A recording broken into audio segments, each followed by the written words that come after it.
जीवन के अंतिम 7 दिन एक बार की बात है। एक आश्रम में संत अपने शिष्यों को प्रवचन दे रहे थे। तभी अचानक एक अजनबी आदमी गुस्से में आश्रम में आया और संत के बारे में बुरा भला कहने लगा और संत को बहुत अपशब्द कहे। संत ने उस आदमी की ओर देखा लेकिन उसे कोई भी जवाब नहीं दिया। वह एकदम शांत बने रहे। कुछ देर बाद वह आदमी चला गया। वहां मौजूद एक शिष्य को अपने गुरु के बारे में ऐसी बातें सुनकर बहुत ज़्यादा गुस्सा आया और उसने मन ही मन सोचा कि उसके गुरु ने उस आदमी को कोई जवाब क्यों नहीं दिया और उसकी बातें क्यों सुनते रहे। प्रवचन समाप्त होने के बाद शिष्य ने अपने गुरु के पास जाकर उनसे पूछा, गुरुजी, आप इस समय क्यों चुप रहे? वह आदमी आपको बुरा भला बोल रहा था और आपके लिए आप शब्द कह रहा था। उस वक्त आपको उस पर क्रोध क्यों नहीं आया? आपके चेहरे के हाव भाव में कोई परिवर्तन क्यों नहीं आया? इतने शांत कैसे रह सकते हैं आप? कृपया आप मुझे बताएं कि इसके पीछे का रहस्य क्या है। संत मुस्कुराए और उन्होंने उत्तर दिया कि मैं तुम्हें इस रहस्य को जरूर बताऊंगा, लेकिन इससे पहले मुझे तुम्हें कुछ जरूरी बात बतानी है। संत ने कहा, तुम 1 सप्ताह के बाद मरने वाले हो।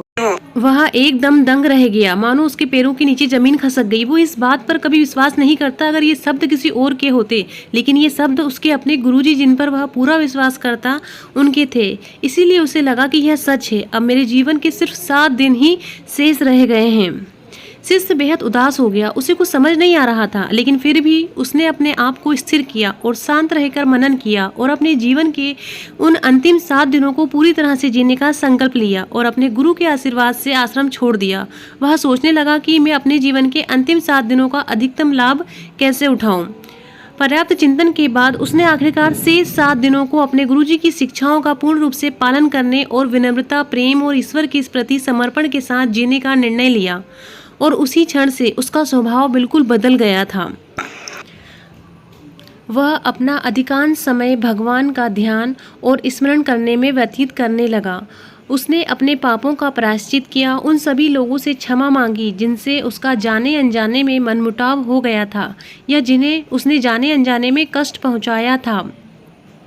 अपनी दिनचर्या को समाप्त करने के बाद वह भगवान की याद में लीन हो जाता। यह सिलसिला 6 दिनों तक लगातार चलता रहा।